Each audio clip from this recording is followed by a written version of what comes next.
আমি আরও ঘোষণা করছি, হত্যাকাণ্ড সহ যে সকল অনভিপ্রেত ঘটনা ঘটেছে সুষ্ঠু ও ন্যায় বিচারের সাথে সে সকল The problem of Bangladesh is actually multi-pronged. Now, recent news and recent reports which have been coming in is about the clear evidences of the involvement of the US deep state in the political situation of Bangladesh. However, we need to, if you want to get a clear idea about the present, you need to take few steps into the past. Only then we can analyze the present appropriately. So now let us not talk about 1971 only.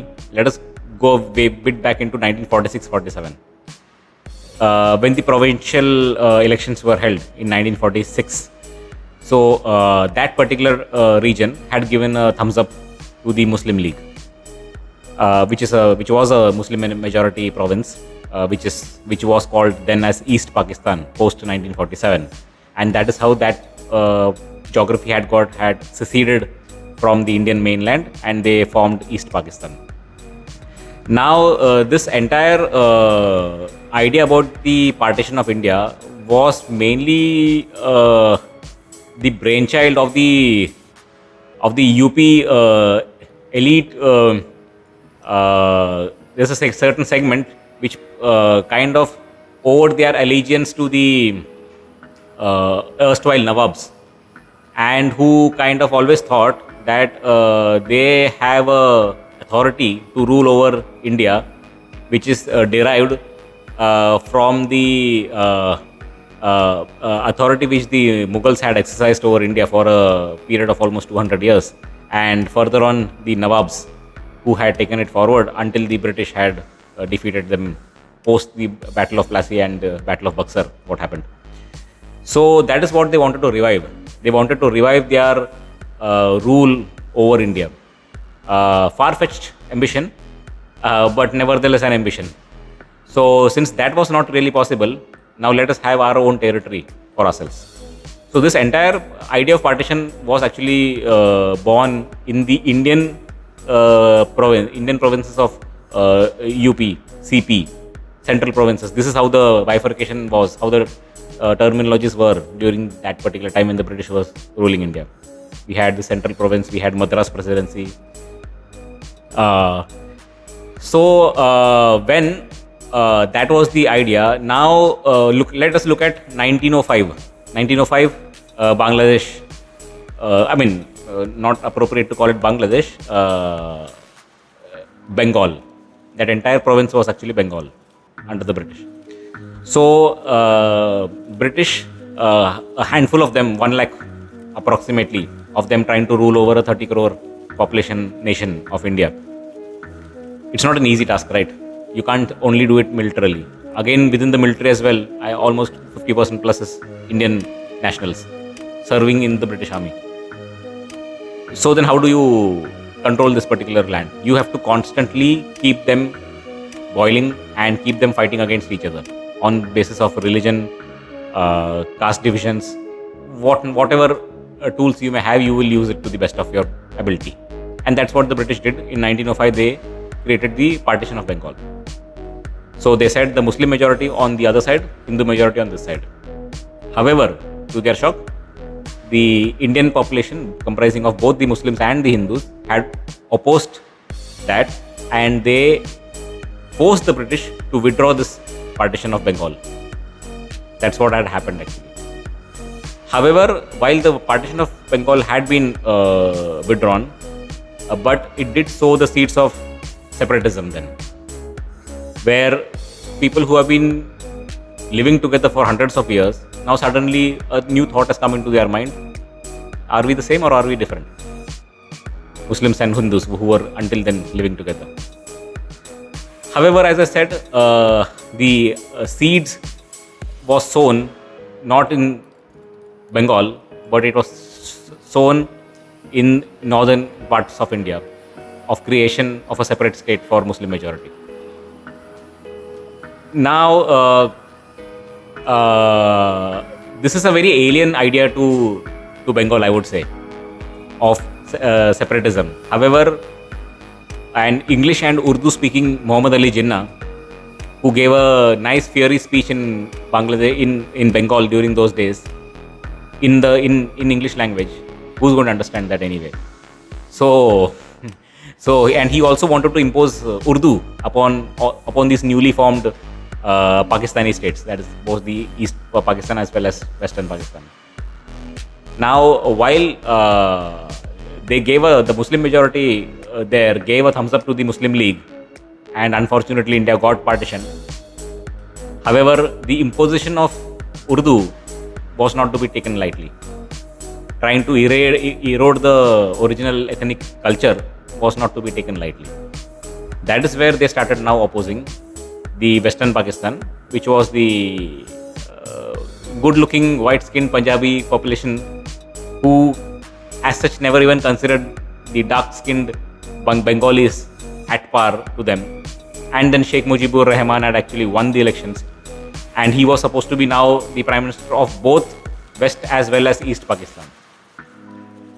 That is where all hell broke loose, and eventually leading to the arrest of Mujibur Rahman, who was then taken to Lahore, and he was put in a prison in West Pakistan. And then we know the 1971 war which happened. So this is the background of how things came up. Now, in the 1971 war, India supported East Pakistan and got rid of the West Pakistani soldiers out of there, and then we had the nation of Bangladesh being created. One thing which India could have probably done then was that it could have sown the seeds of secularism in Bangladesh, much needed, which wasn't really done.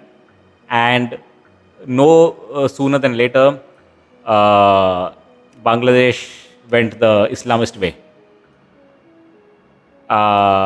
Later on, they had a Prime Minister, Sheikh Hasina, who was the daughter of Mujibur Rahman, and in fact she was one of the only surviving members of her family after the assassination which happened of Mujibur Rahman and his entire family.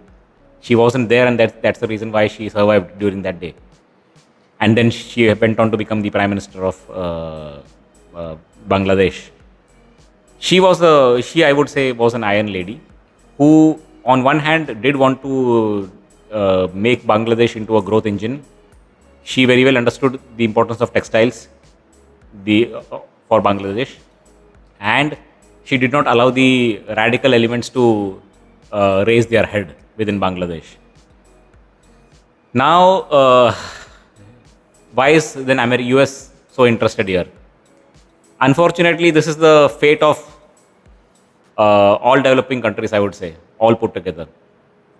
People who are perched upon the pedestal of being developed nations and who want to ensure that their businesses thrive and markets in Asia and Africa are always available for their mass-produced items to be sold, they will always make sure that these nations always boil. And they will make sure that whoever is assuming power in these countries are in their favor. We had the Cold War in the 1950s, 60s between the US and Russia. Today the war, it is not even cold. We can't even say it cold. It's a real face-off now between India and China. Sorry, between US and China. So in this, Bangladesh holds a prominent position because of its geography and its boundary with China as well. As such, Bangladesh doesn't have a actual boundary with China, very interestingly, but it's only a proximity with China. So, because the Siliguri Pass, which is there, which connects the Indian mainland to the northeast, so that entire region encircles Bangladesh on all three sides, and the fourth side, which is left, is the Bay of Bengal, which is the ocean. Now, the Bangladeshi Students' Union was spearheading this entire backlash against Sheikh Hasina. Now, just give it a moment of thought. Can this such a student uprising, which was actually a short for a shorter duration, it wasn't something which was going on for years or so. How did it manage to overthrow a very very strong prime minister? It happened only because the military also supported them. The Bangladeshi military was supporting the students' union. Now, what is the interest of the military to support the students' union, unless it is also working under instructions and it is also being adequately equipped by some foreign powers? Militaries can't fight a war or or can't exercise their strength unless they are equipped adequately with artillery, and that artillery has to come from somewhere. So the involvement of the U.S. deep state, it would be no surprise. It is like, and again, I wouldn't even say that it would only be the U.S. Adequately, the China would have also had played its part. We have to now venture that into that part, because right now everybody is only speaking about the US. We are yet to speak about the Chinese hand in that particular student uprising. Now, what have the youth achieved after this? After overthrowing a strong prime minister who actually brought in 8% GDP growth for Bangladesh, it made it into a top textile exporter of the world, which is Bangladesh's real superpower. That is the textiles. And then you have brought in a 80-odd-year-old person who was living in the US, and now that guy he's your caretaker prime minister, Mohammad Yunus. So now it is for the youth of Bangladesh to decide for themselves that who's going to fulfill their aspirations. You should always make sure about one thing, that if you want to disrupt the present, you make sure that what you're going to bring in as a replacement is at least better than that. So when you dismantle Sheikh Hasina and you replace it with a 80-year-old plus Mohammad Yunus sitting pretty in the United States, you need to give it a thought. What exactly are you doing? Are your aspirations and is your future in safe custody going forward? Now, again, there's a larger context to this, not just a Bangladeshi context, but there's a larger context. How does the youth think? And matters of politics, geopolitics, nation building, can these decisions be taken overnight, just over a period of few months or so, that you dismantle a elected government and then you replace that so arbitrarily? Ruling a nation, being in a position of power, that's an expert job. It is not for somebody who is possibly popular for a certain period of time to ascend to that kind of a position and deliver justice to that kind of a position. This is an expert level job. Now, in ancient India, people who are supposed to hold positions of power, they are being trained for at least 20 years, right from their childhood, what we call as the Kshatriyas. Now, let us not get too swayed by the caste system and not get confused between the caste system and the Varna system. It is basically preparing people to do a certain job which requires that kind of a competence. So unless you have been trained for that, it is insane to expect that a person can simply hold that position and do justice. This is the larger context which everybody has to think about. And going forward, are we going to invest that amount of intent and seriousness when we elevate certain people onto positions of power? Have they been that well trained? Do they have their ears to the ground? Have they spent that many number of decades? I wouldn't even mention years.